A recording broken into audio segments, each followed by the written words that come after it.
Fala galera do YouTube, eu sou o Enin e seu canal Matemática Mais.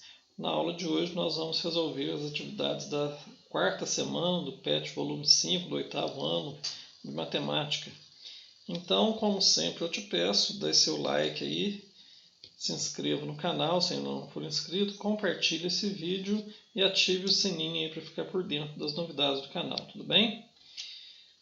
Primeira atividade, o preço de 1 litro de leite é R$ 3,00. Complete a tabela abaixo e responda se as duas grandezas, quantidade do produto e preço total a pagar, são diretamente ou inversamente proporcionais.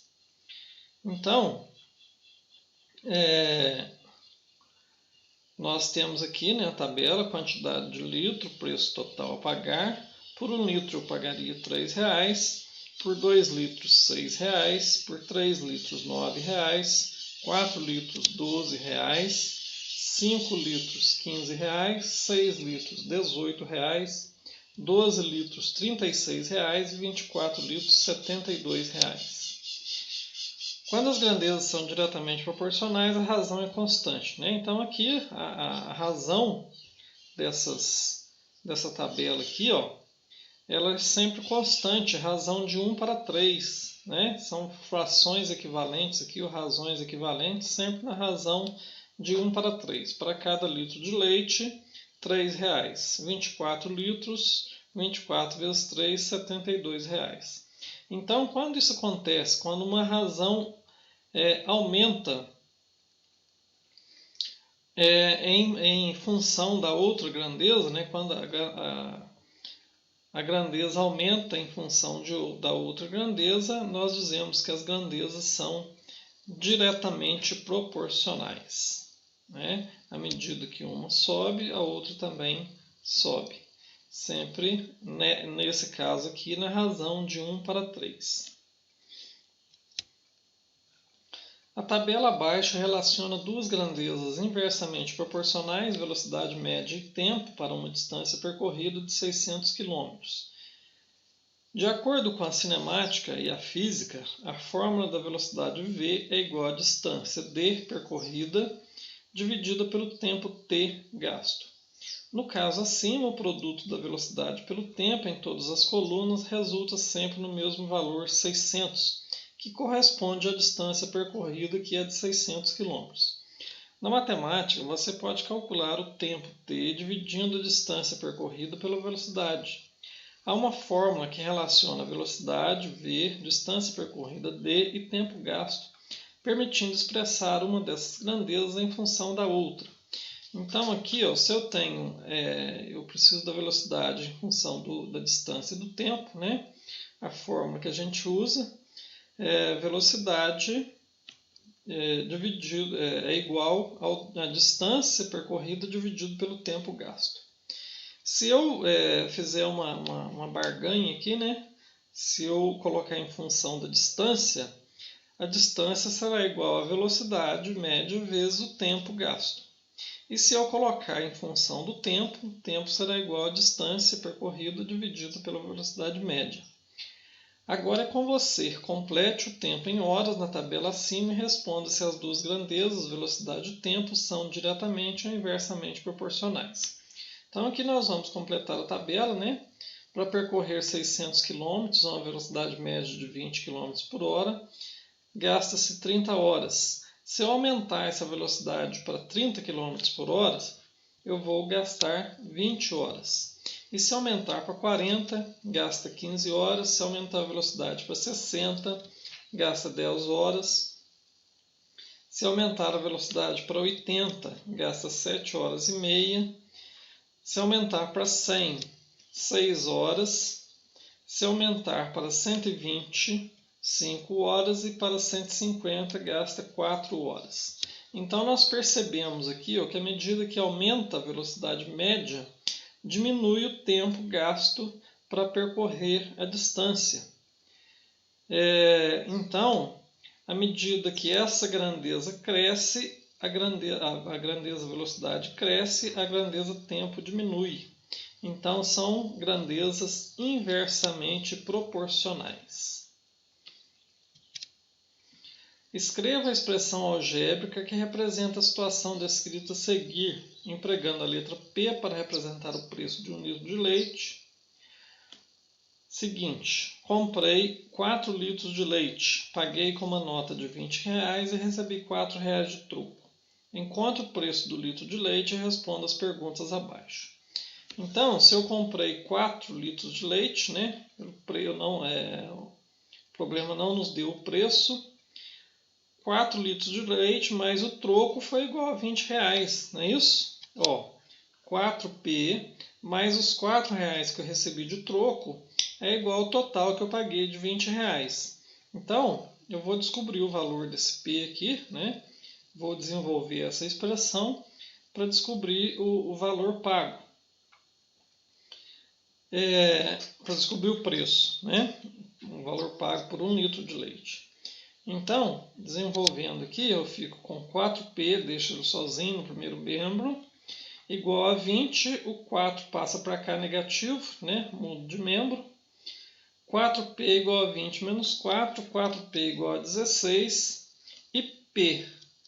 Se 4P igual a 16, P é igual a 16 dividido por 4. Né? É quando eu vou dividir os dois lados da expressão aqui. Ou, em outras palavras, eu passo esse 4 que estava multiplicando P aqui com a operação inversa para o segundo membro. Né? Agora ele vai dividir. Então, P é igual a 16 dividido por 4, P é igual a 4. Então, o preço do litro de leite, R$4. Né? Aí, se você comprasse 3 litros de leite, qual é o valor total a pagar? Então, o valor, né, 3 litros vezes o preço do litro. Como eu encontrei que P vale 4, né, o preço do litro é R$4, então o valor será 3 vezes 4, que é igual a 12. Então, por 3 litros de leite, pagaria R$12. Quanto você deveria receber de troco ao pagar a compra com uma nota de R$20? Então, 20 menos 12, R$8. Considerando a quantidade do produto, considerando X, quantidade do produto, e Y, preço total a pagar, preencha a tabela abaixo. Então, aqui nós temos uma função y, né, em que é igual a 4x. Então, eu vou substituir o valor que eu tenho de x aqui na função. Né? Então, quando x for 0, 4 vezes 0, 0. Quando x for 1, 4 vezes 1, 4. Quando x for 2, 4 vezes 2, 8. Quando x for 3, y igual a 12. E quando x for 4, y igual a 16. Aqui, eu vou só substituir os valores de y que eu encontrei aqui, né, para completar os pares ordenados. Então, 0, os pares ordenados ficaram 0 e 0, 1 e 4, 2 e 8, 3 e 12, 4 e 16. Né? Então, esse primeiro valor corresponde ao valor de x e o segundo valor, dentro do parêntese, corresponde aos valores de y. Marque os pontos x e y obtidos na tabela acima, no plano cartesiano apresentado a seguir. Una os pontos e responda. As duas grandezas, quantidade do produto e preço total a pagar, são diretamente ou inversamente proporcionais. Então, eu vou marcar os pontos que eu descobri ali, né? Que eu fiz as contas ali na função, e vou marcar no plano cartesiano 0 e 0, 1 e 4, 2 e 8, 3 e 12 e 4 e 16. Agora, quando eu uno esses pontos, né, esses pontos são, quando eu vou unir, eles formam uma semi-reta, né, ou um segmento de reta, se eu considerar até aqui. Mas é uma semi-reta de uma função afim. Então, nós podemos perceber que à medida que o valor em x aumenta, o valor em y aumenta proporcionalmente. Então, são grandezas diretamente proporcionais. Aumentando-se a quantidade do produto, aumenta-se também o preço total a pagar. Um veículo viajando a uma velocidade constante de 120 km por hora gasta 3 horas em determinado percurso. Considerando que a velocidade de deslocamento seja constante, qual seria a sua velocidade se o tempo gasto nesse mesmo percurso, fosse 6 horas? Então, nós vamos trabalhar com essas grandezas aqui, né? Quais são as grandezas que nós temos? Tempo em horas e velocidade em quilômetros por hora, né? O tempo em horas, 3 horas, depois passou para 6 horas. A velocidade era 120 e depois está perguntando qual a velocidade que eu teria que desenvolver para percorrer esse percurso gastando-se 6 horas. Então aqui vamos analisar. O tempo em horas de 3 para 6 aumenta, né? Ele cresce. Se eu aumento o tempo, eu posso diminuir a velocidade para fazer o mesmo percurso, não é verdade? Então, se eu aumento o tempo da viagem, eu vou ter uma velocidade menor. Então, essas duas grandezas aqui são inversamente proporcionais. Aí eu vou trabalhar com essas grandezas agora para descobrir o valor do x, né, para descobrir o valor da nova velocidade média, que pelo problema aqui, né, pela análise que eu fiz aqui, eu sei que ela será menor do que 120, né? Eu vou igualar essas grandezas aqui, invertendo uma delas, né? Então eu vou inverter aqui, para eu fazer a regra de 3 aqui, para eu aplicar o princípio fundamental da proporcionalidade, né? O produto dos meios é igual ao produto dos extremos. Se preocupa com isso agora não. O que nós vamos fazer é simplesmente multiplicar em cruz aqui. Eu vou multiplicar o 6 por x e o 3 por 120, né? Já que 3 para 6 está para x sobre 120. 3 sobre 6 está para x sobre 120. Então, fazendo essas multiplicações aqui, eu vou cair numa equação, né? 6 vezes x, que é igual a 6x, é igual a 3 vezes 120. Então, 6x é igual a 3 vezes 120, 6x é igual a 360, x é igual a 360 dividido por 6, né? Dividindo a expressão aqui toda por 6, ou simplesmente passando o 6 que estava multiplicando o x. Agora eu passo ele para o segundo membro com a operação inversa, né? Vai dividir, e eu encontro x igual a 60. Então, a nova velocidade será igual a 60 km por hora, né? Que é menor do que 120. As duas grandezas são diretamente ou inversamente proporcionais. Nós já descobrimos aqui, né, analisando aqui, que são grandezas inversamente proporcionais. Analise o gráfico abaixo e responda o que se pede. Então, aqui nós temos um gráfico onde relaciona a quantidade de leite gasto para se produzir determinados quilos de sorvete, né? Então, aqui, para fazer, gasta 2 kg de leite para fazer 1 kg de sorvete, 4 litros, né? O leite é em litros. 4 litros de leite para fazer 2 kg de sorvete e assim por diante, né? Nós temos aqui um segmento de reta que une esses pontos e ele cresce, né? À medida que uma grandeza cresce, à medida que a outra cresce. Então, analisando aqui, para fazer 2 kg de sorvete, preciso de quantos litros de leite? Então, o sorvete é a linha horizontal aqui. 2 kg de sorvete, 4 litros de leite. 4 litros de leite. Letra B. Com 8 litros de leite, posso fazer quantos quilogramas de sorvete? 8 litros de leite. Então, vamos analisar o leite aqui, E eu venho aqui no ponto de interseção, né, entre as duas linhas, 4 quilos de sorvete com 8 litros de leite. Letra C. Para fazer 5 kg de sorvete, preciso de quantos litros de leite? Então, 5 kg de sorvete, nós precisamos de 10 litros de leite. As duas grandezas são diretamente ou inversamente proporcionais, né? Nós vemos aqui que elas são diretamente proporcionais. À medida que cresce os quilos de sorvete, aumenta-se também a quantidade de litros de leite gasto para produzir. Então, são grandezas diretamente proporcionais. Com 100 litros de leite, eu posso produzir quantos quilogramas de sorvete? Então, se a gente for acompanhar analisar o gráfico aqui, sempre vai gastar 2 litros de leite para cada quilo de sorvete, né? Então, ou sempre será produzida metade de quilos de sorvete para o número de leites gasto, né?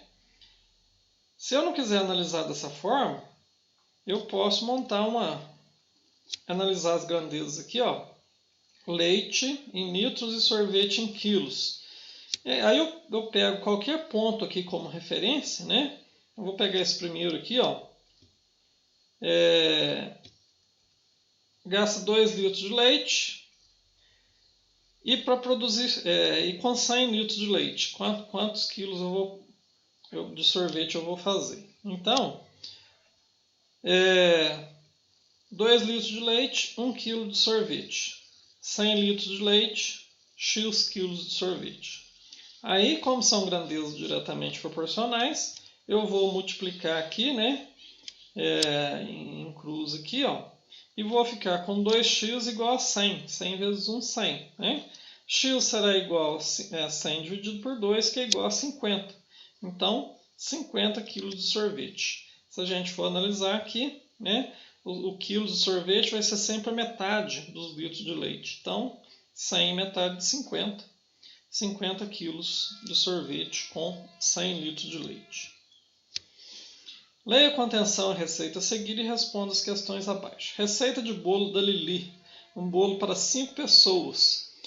Ingredientes: 2 copos de 200 ml de farinha de trigo, 1 copo de 200 ml de açúcar, 2 colheres de margarina, 1 colher de sopa, 3 ovos, 1 copo de 200 ml de leite, 1 colher de sopa de fermento em pó. O modo de preparo aqui nós não vamos trabalhar com ele, né?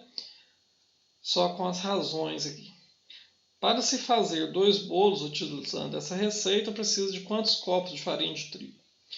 Então, é muito simples, né? Se para fazer um bolo precisa de 2 copos de farinha de trigo, para fazer 2 bolos, 2 vezes 2, 4 copos. Para servir 40 pessoas, preciso fazer quantos bolos seguindo essa receita?